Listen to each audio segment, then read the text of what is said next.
What is your life like as a monk at Mount St. Bernard Abbey? So my life as a monk of Mount St. Bernard Abbey is a life that is very structured throughout the day with a very clear timetable. So starting very early in the morning, we get out of our beds at 3:15 every morning. And then we have to be in church for 3:30 in the morning for our first service of the day. And then throughout the day, from early in the morning up until the evening, we have services in the church. So we go to church 7 times each day. Then we have times of particular quiet when we read the Bible and pray. And then we have times of work when we go to do the duties that we've been assigned by the abbot to do, all the different works that the abbey do. So it's a very structured timetable day where we give a lot of time to the worship and praise of God. What does a normal day consist of as a monk at Mount St. Bernard? So it would consist of, the motto of the monks is prayer and work. So it's a mixture of praying, and as I mentioned, we go to church 7 times a day. So if you add it all up, we're in church, praying in church nearly 3 hours every day, and that's every single day of the year. And then when we're not praying in church, we would have our assigned duties of work. So that could be working in the orchard or working in the shop, looking after the guests here, looking after the few chickens we have, working in the gardens, growing vegetables and things like that, or just the maintenance, looking after the abbey, getting the meals ready, looking after the elderly and the sick. So it's quite a busy life. What inspired you to take up your vocation as a monk? There would be the inspiration of why I became a monk. There was a number of things that came together. When I was about 16, the idea of following a vocation came into my mind. And when I first heard that there were monks, I used to think that monks were things from the past history. I didn't realize there were still monks in this day and age. So when I first heard that there were monks today, that really, I thought, yeah, that's what I would like to do if I could. So there was one particular writer, Thomas Merton, who wrote about the monastic life. And by reading his writings, I really felt, that's the life I would like to live. There was a parish church near where I was that was staffed by monks were there, so I saw some monks as well, and they inspired me, and I felt that's what I'd like to do. How did you know that God had called you? It was an attraction, a feeling that is what I would like to do. I didn't hear any voices or see any visions or anything like that. Most people don't. It was really an attraction, feeling a draw.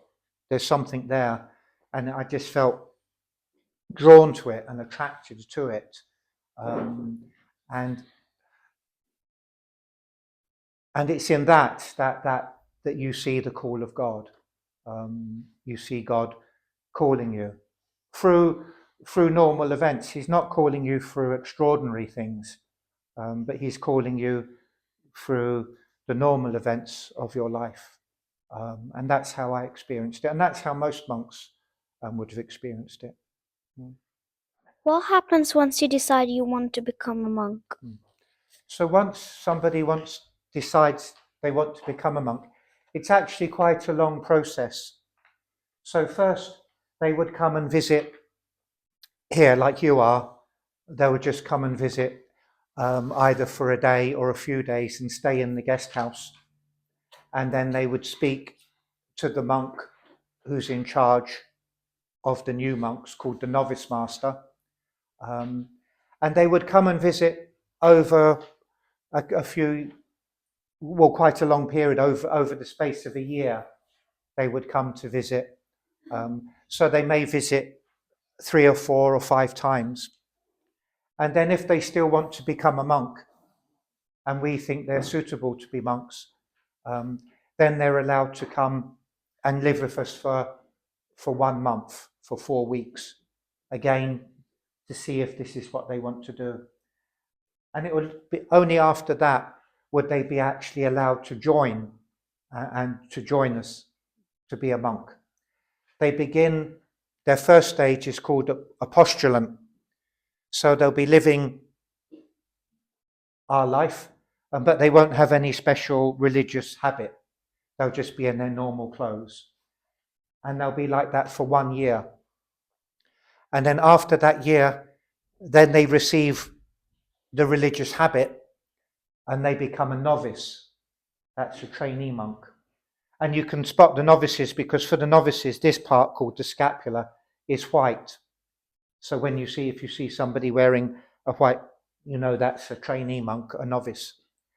So they're a novice for 2 years, and they'll be having lessons, learning about what a monk is, learning about our rule, and about how to perform the church services and things. And then after 2 years, they become a junior monk.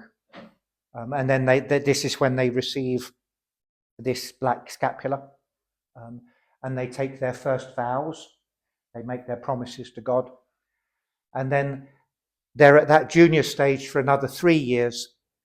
And then it's only after that has expired would they be allowed to take their solemn vows when they promise to remain a monk for the rest of their lives.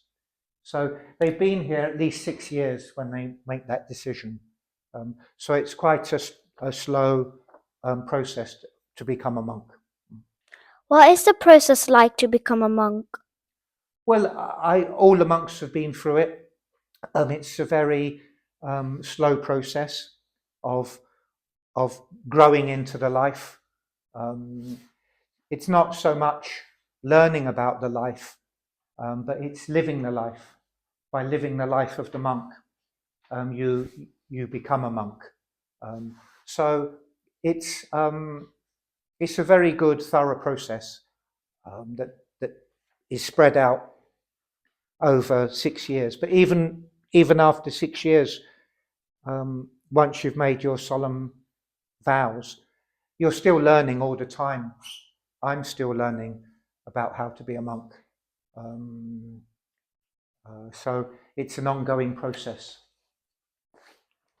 How many times a day do you pray? So we pray 7 times a day in the church. They're the formal prayers of the church. So the first one in the morning at 3:30 is called vigils, because the monks are awake while the world is sleeping. So vigils, vigilant. So the monks are awake praying for the world while the world is asleep. So that's the first one, called vigils. Then the next one is at 7:00 in the morning, and that's called lauds. That means praise. So at 7:00 we come to praise God. The first service, vigils, lasts just under an hour. Lauds last half an hour. Then we have a small service called terce. That's at 9:00. And then at midday, we have another small service called sext. And then in the early afternoon, we have a service called none. And those names just mean 3, 6, and 12. In the olden days, they used to count the day beginning from 6 o'clock in the morning. That's when they began counting the hours. So the third hour in Latin for the Romans was terce. So we say that at 9 o'clock in the morning. So that's 3 hours after 6 o'clock in the morning. And then 6 hours is midday. And then in the afternoon, 3 hours, not known, the ninth hour. Then we have evening prayer at 5:30. That's Vespers. That's another long service of half an hour.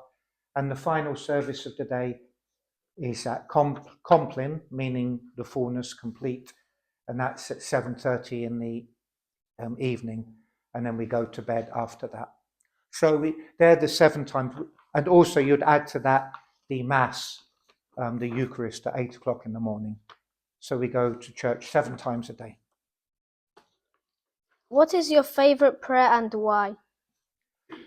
My favorite prayer, the one I like particularly at the moment, is the Stations of the Cross.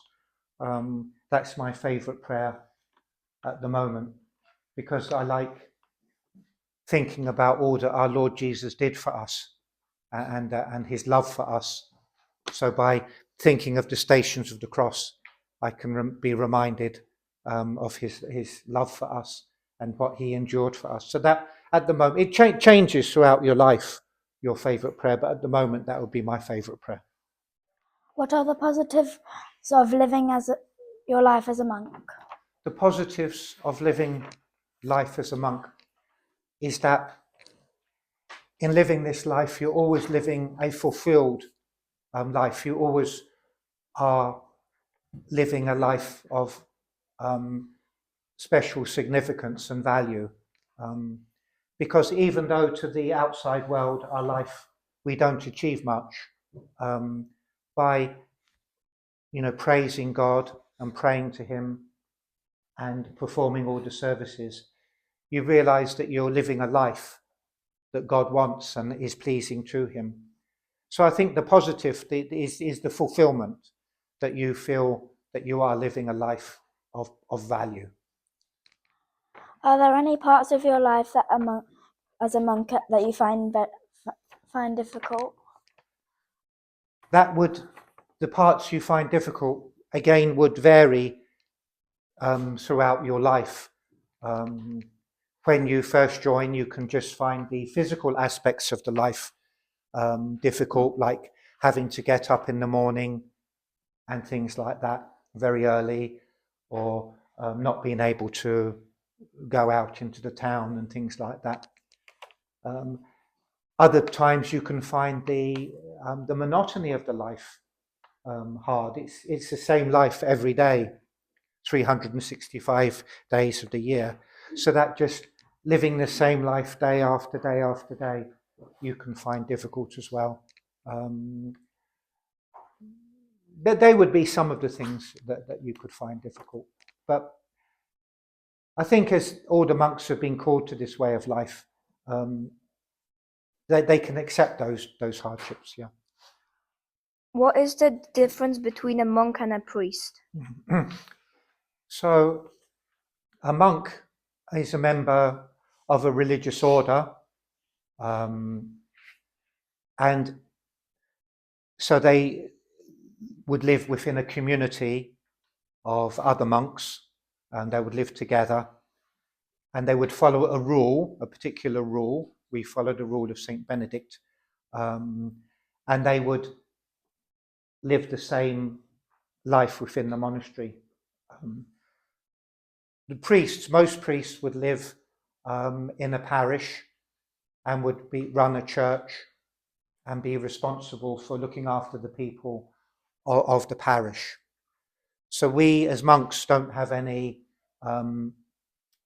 activities like that. Our focus is on God and the services, whereas the parish priest, would be very active in looking after all his parishioners. So there are quite big differences between the calling to the religious life of a monk and the calling to the life of a priest in the diocese. How do your lives differ?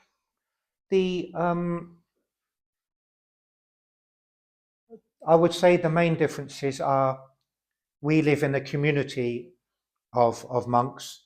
So there's 14 of us here, and we all do everything together. We eat together, we pray together, we work together. Whereas a priest can often be living by himself, responsible for his area, or by himself. Sometimes there'll be two or three, but on the whole, they're their own boss in a way, whereas we are living very much under a rule and an abbot. We have learnt about Blessed Cyprian Tansy in class. Are you inspired by any particular saints? And if so, who is it and how do they inspire you? Yes, well, Blessed Cyprian Tansy was a very important figure in our abbey, and now he's a saint or becoming a saint. And I've always felt the devotion to the saints has been very important to me, different saints. And again, throughout my life, different saints have entered into my life and inspired me at different stages. At the particular moment, and for recent times, a saint that's particularly really inspired me greatly is a Polish saint, a priest from not that long ago, Blessed Jerzy Popiełuszko. And when I heard about his life, it really, really inspired me. And again, he was living he died in 1984. And it was his life of dedication and wholehearted service to God. And although he was as we've been just mentioning, he was a parish priest and had a life very different from my own, completely different from my own. Thinking about him and how he offered his life to God makes me want to be a better monk, makes me want to live the life better. So that would be who inspires me very much at the moment. And I just came across another saint of our own time the other day, a Sister Claire Crockett. She was originally from Northern Ireland, and just reading about her life. She's not a saint yet, she's only at the very first stages.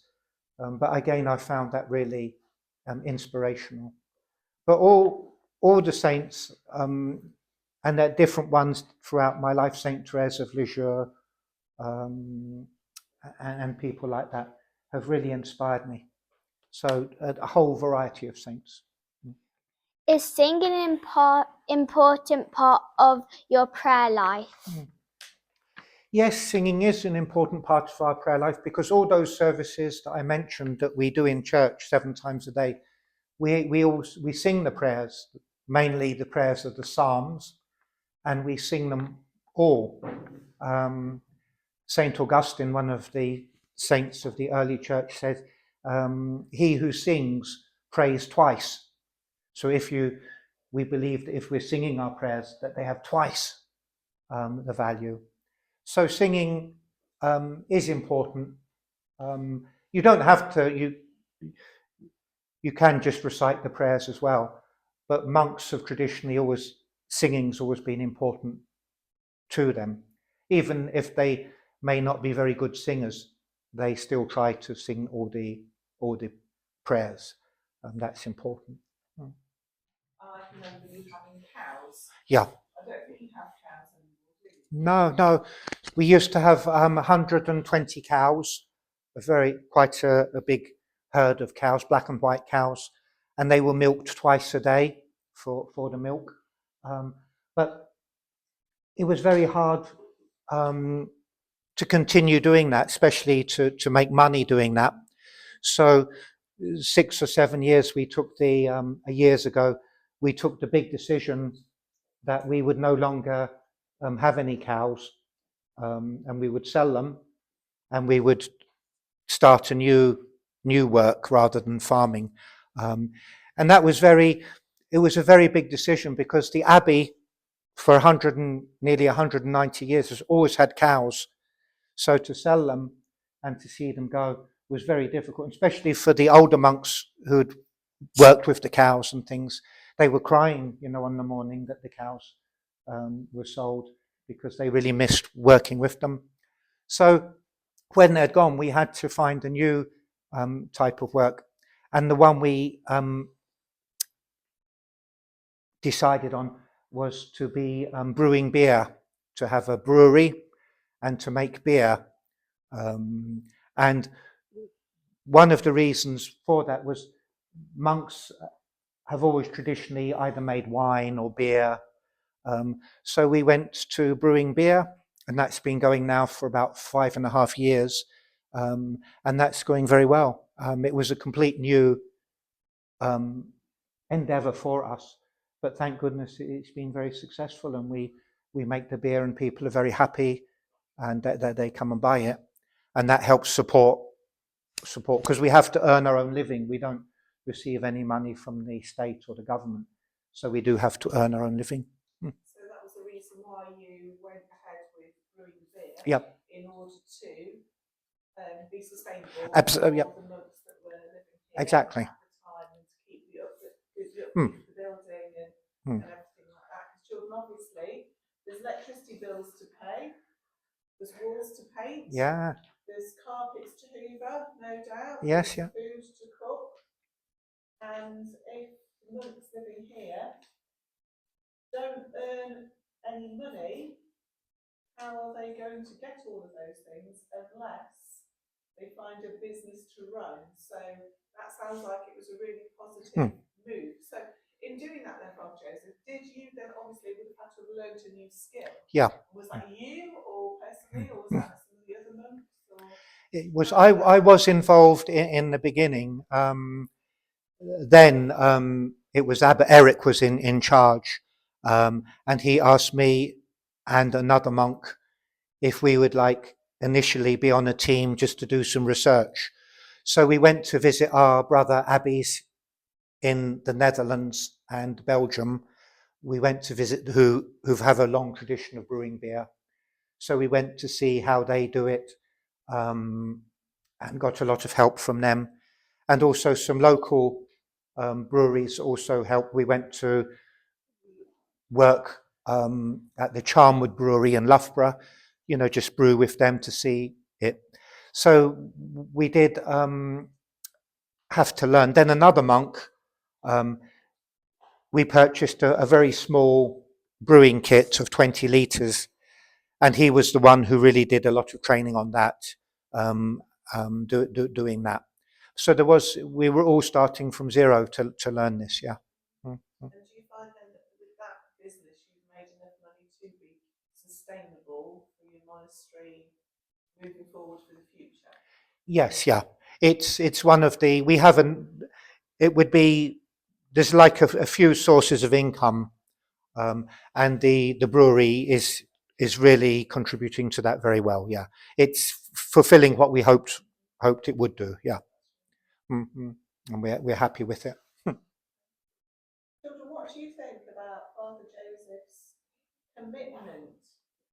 Are you, because you know what, I don't know about you, but you've been falling out with your brothers and sisters at home. And if there were 14 of you, I mean, that's a big place, isn't it? Yeah.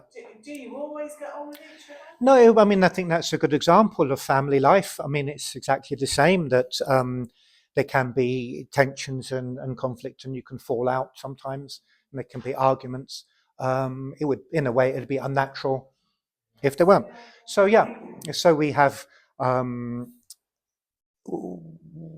that, and we resolve them, and we on the whole, that we do get on well. We're all from very different backgrounds, different ages.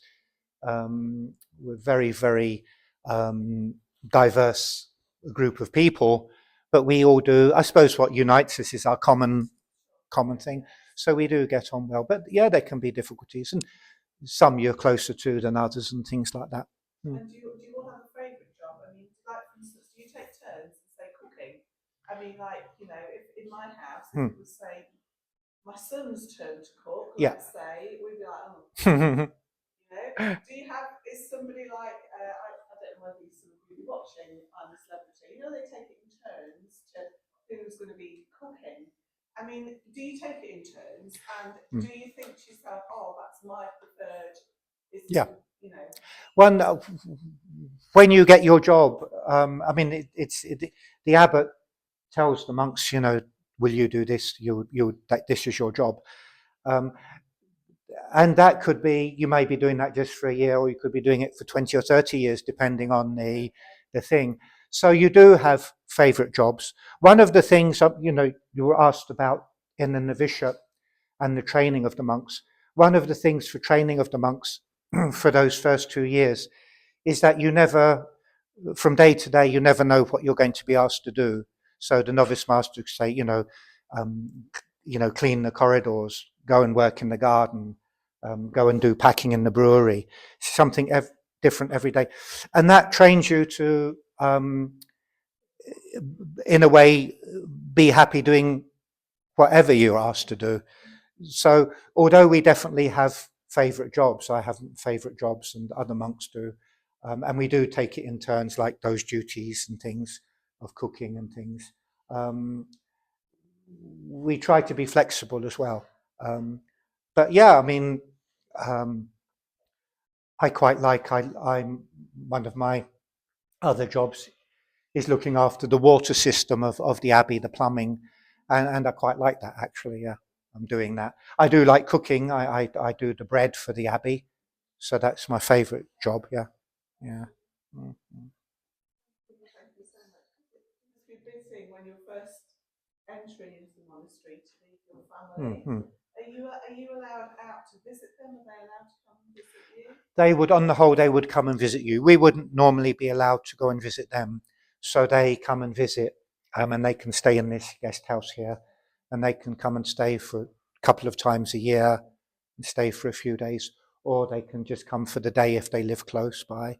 And yeah, it is hard when you're leaving the family, and they're sad and you're sad. But when they come and visit and they see that you're happy here, then they're happy. And in a way, often for monks, although you're leaving your family and it's a great hardship, in a funny kind of way, you become a bit of a center of the family, because the only time the family come together is when they come to visit you. I mean, I know she's passed on now, but my mum, you know, she guaranteed, you know, she would come and see me twice a year, but she could go like 3 or 4 or 5 years without seeing my brother, who only lives in. So, And do you have to have permission to leave? yeah, yeah. So no, you couldn't. No, You can have within our grounds. You're allowed to walk freely within our grounds, but to go off the property, no monk can go off the property without permission from the abbot. Yeah. So, well, sometimes, like anybody, we do. I mean, sometimes monks may have to go to the doctors, might have to go to the dentist. So there would be 1 or 2 things, or even shopping. You know, some things we can't supply ourselves, so we do have to go out to shopping and things. So there would be some of the things. Say if perhaps one of their relatives was in hospital or something, they may be allowed to go and visit them and things. So that there would be the kind of things, yeah. Mm. One of the things that we as teachers struggle with in school is we've never got enough time to do what we need to do. Mm-hmm. Is that something that you find, or do you have enough time to do all of you spoke about all the break time is fixed, so I imagine in between time you have to fit in your other jobs. Yeah. Do you have enough time in the day to get everything in? No. There's you always feel there's more to do than there is time, yeah. And but I've learnt, you know, a thing I've learnt recently in my it's a bit late to be learning it, is that you always dream, you know, of that moment, you know, when everything's done. But I've realised that moment will never come, ever come. So your life is a process. It's not, because when you've done something, and that something else comes to take its place. So it's trying to live in the moment and just go with the flow. And Are monks allowed mobile phones? so there would be, and more so now than in the past, there would, because of their work may demand it. Yes. So there's so many things that you can't do without a mobile phone. So the monk involved with business, the monk who looks after the sick and elderly, the shop manager, things like that. Yeah, it's a shame because traditionally monks are very isolated and cut off from the world. But we're having to really re-examine that because with modern technology, you just can't keep these things out. Yeah. And you do need to be sustainable if Hmm. you want to Yeah. continue your vocation. Exactly. Yeah. Have other people Hmm. come. Exactly. Yeah. That's often that's how people make their first contact with us, is by email or seeing the website. So we can't just close yourself to that. Mm. Children, do you have any other questions that you think that you've been thinking about as we've been talking that you think you might like to ask Mark Joseph? If you wake up at 3, what time do you go to bed? Yeah, so we go to bed straight after that last service of the day. That starts at 7:30. It's finished by about 7:45. So you go straight to your room, and you can be in bed by 7:50. And you really have to be if you want to be up so early. So most monks will go straight to their bed after that service. So 7:50. What type of monk are you? The monks we are is called a Cistercian monk. We follow the rule of Saint Benedict, and we're of the branch called the Cistercians. Do you ever have a day where you don't have to be up at 3? Not really, no. The only exceptions a little bit is Christmas Day and Easter Sunday. Because of the services in the night, we've had the midnight mass and we've had the Easter Vigil. Our whole timetable is different. So on those days, we get up for Lauds at 7:00 to be in church for 7. But that would be the only 2 days, yeah. What happened if you wanted to leave? Yeah, I mean, if later on in your life you decided that the life of the monk wasn't for you, or you had made a mistake in that decision, you're not imprisoned here, so you could leave. There would be a process for that. It doesn't happen that often, and it's not supposed to happen because you have made that commitment not to leave. But if somebody decides, oh no, I've made a mistake here, then there would be a process and they would be able to leave. Yeah. And do you ever feel lonely? You can feel lonely, and different periods of your life you can feel lonely, more lonely than at others. But we're very lucky because you're always living with other people, so that helps you not feeling lonely. But you certainly can feel lonely sometimes, like anybody. But luckily, not too much. Yeah. And you can miss just like normal family life. You can think, oh, it would be nice to be part of a normal family and things like that. But not too much. Yeah. Are you allowed to celebrate your birthday? We celebrate the birthday a little bit. So we know when our birthday, one of the monks, there's a little notice board where when it's a person's special day, there's a notice put up, so we know whose birthday it is and things like that. So you can celebrate your birthday in a little way, yeah. We can't have a big party or anything like that, but we do have a special day for your birthday. There's another one there. This one in the middle. How do you feel from being cut off from the world? you feel, again, like many things, it varies depending on how long you've been here and things like that. You certainly can miss things, being out of it, the news, up-to-date news, what's happening. You can feel cut off and you can miss a lot of things. You know, it'd be nice to learn or to be involved in this or know what's happening and things like that. But I think being cut off does have its compensations, that your mind, you're not filled up with lots of all these things going on. So it works both ways. One over in the corner there. How many years have you been a monk for? I've been a monk 38 years. So that's about average. The monk here that's been the longest has been here over 70 years. So he's been a monk 70 years, over 70 years, Father Andrew. So he joined when he was 18, I think, and now he's into his 90s. So he's been here a long, long time. Have you ever looked back and thought you didn't want to be a monk? Thank goodness, no. I've always been happy here. That doesn't mean it hasn't always been easy. Sometimes it's been very difficult. But I've never kind of thought, oh, I wish I wasn't a monk. You can have like temptation. You can dream. Wouldn't it be nice, you know, if you were doing something else? But never seriously. Thank goodness. Yeah. So thank God for that. How hard is it to commit to being a monk? It is.